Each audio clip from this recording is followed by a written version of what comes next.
Hi all, welcome back to Little Pandit channel. So last வீடியோவில் இல்லைனா last கிளாஸில் நம்ம பார்த்தோம். நான் சொன்னேன் ஹிந்தியோட இன்ட்ரோடக்ஷனை பற்றி, ஹிந்தி லாங்குவேஜ் எப்படி ஒரிஜின் ஆச்சு, அதோட பிரகமித தாய்மொழி, சான்ஸ்கிரிட்ல இருந்தால் ஹிந்தி வந்துச்சுன்னு நான் சொன்னோம் இல்லையா. ஸோ இன்னைக்குள்ள செஷனில் என்ன பார்க்க போகிறோம்னா ஹிந்தி லாங்குவேஜ் எப்படி ஈஸியாக கற்றுக்கலான்னு சொல்லியிருந்தேன். ஸோ அதை நம்ம எப்படின்னு ஹிந்தி லாங்குவேஜ் பேசுகிறத எப்படி ஈஸியாக பார்த்துக்கலாம் லெட்டர்ஸ் மூலமாக.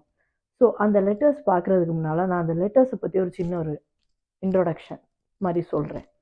ஏன்னா நம்மளுக்கு தெரியும் தமிழில் வந்து உயிர் எழுத்துக்கள், மெய் எழுத்துக்கள், உயிர் மெய் எழுத்துக்கள்னு இருக்குன்னு. இங்கிலீஷ்லேயும் 2 இருக்குது, வவல்ஸ் அண்ட் கான்சனன்ட்ஸ். ஸோ அதே மாதிரி ஹிந்திலையும் இருக்குது, 3 இருக்குது. நம்ம தமிழையும் ஹிந்தியும் வேணால் இதில் மிக்ஸ் பண்ணிக்கலாம், மேட்ச் பண்ணிக்கலாம். எப்படின்னா தமிழில் உயிர் எழுத்துக்கள் இருக்குது, மெய் எழுத்துக்கள் இருக்குது. இந்த உயிர் எழுத்துக்களும் மெய் எழுத்துக்களும் சேர்க்கும் போது தான் நம்மளுக்கு உயிர் மெய் எழுத்துக்கள் வருதுன்னு தெரியும். அதே மாதிரி ஹிந்திலையும் ஸ்வர் வெஞ்சன்னு இருக்குது, அதாவது வவல்ஸ் கான்சனன்ட்ஸ், உயிர் எழுத்துக்கள் மெய் எழுத்துக்கள் மாதிரி அதை சேர்க்கும் போது தான் இன்னொரு வார்த்தை வரும், மாத்திரான்னு. ஸோ இந்த செஷனில் நான் எதுவுமே ஹிந்தியில் எழுதலை. ஏன்னா ஃபஸ்ட்டே ஹிந்தியில் எழுதிட்டு அவங்களுக்கு கன்ஃபியூஷனாக இருக்கும். ஸோ நம்ம மொத்தமாக இன்னைக்குள்ள என்ன எது எப்படிங்கிறத பார்த்துட்டு நெக்ஸ்ட் செஷனில் இருந்து ஹிந்தி பார்க்கலாம். ஸோ மொத்தமாக ஹிந்தி லாங்குவேஜ் இல்லைன்னா ஹிந்தி அந்த லெட்டர்ஸ் வந்து ஓவரால் 475 லெட்டர்ஸ் இருக்குது. மொத்தமாக ஹிந்தி லெட்டர்ஸுங்கிறது 475 லெட்டர்ஸ் இருக்குது. இந்த 475 லெட்டர்ஸை 3 பாகமாக பிரிச்சிருக்கோம். ஃபஸ்ட்டு பார்ட் என்னதுன்னா ஸ்வராக்ஷர்.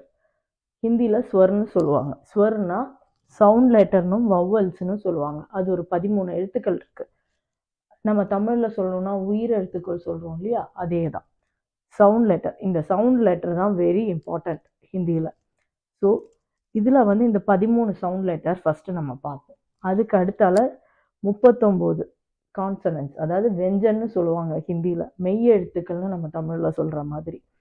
So 39 consonants. இதில் ஒரு சின்ன டிஃப்ரென்ஸ் என்னென்னா 39ல் 35 + 4. ஏன்னா 4 எழுத்துக்கள் வந்து காம்பினேஷன் லெட்டர்ஸாக இருக்கும். அது என்னது ஏதுங்கிறது போக போக நம்ம வீடியோஸில் பார்க்கலாம். ஸோ இந்த சவுண்ட் லெட்டர் இல்லைன்னா வவல்ஸும் கான்சனன்ட்ஸும் சேர்க்கும் போது தான் மாத்ராஸ் வரும். அதாவது இது 2ஐயும் சேர்த்த எழுத்துக்கள் தான் இங்கே மாத்ராஸ். மொத்தம் 475 லெட்டர்ஸ்னும் இந்த 13 39ஐயும் குறைச்சா வர்ற லெட்டர்ஸ் எல்லாமே மாத்ரா தான். ஆனால் மாத்ராவில் அவ்வளோ இருக்குமா கேட்டால் அவ்வளோ இருக்காது. ஒரு சில வேர்ட்ஸுக்கு மாத்ராஸ் கிடையாது. அதே மாதிரி ஹிந்திங்கிற டைட்டில் நான் இப்போ ஹிந்தி இங்கே 2 ரகத்தில் எழுதியிருக்கேன் இல்லையா டைட்டில். ஸோ ஒன்று ஓல்டு வெர்ஷன், ஒன்று நியூ வெர்ஷனும்பாங்க. இதில் ஒரு சின்ன டிஃப்ரென்ஸ் என்னென்னா இது வந்து ஹிந்தி லெட்டர் நான் வரும். அதுக்கு பதிலாக நம்ம இந்த டாட் சைன் போட்டாலும் கரெக்டு தான், இப்படி எழுதினாலும் கரெக்டு தான்.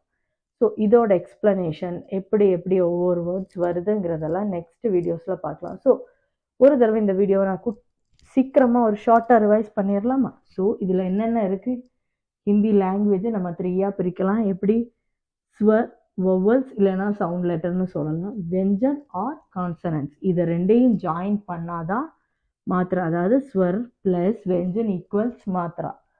ஸோ இந்த 2ஐயும் சேர்த்தா மாத்ரா சவுண்ட் வரும்.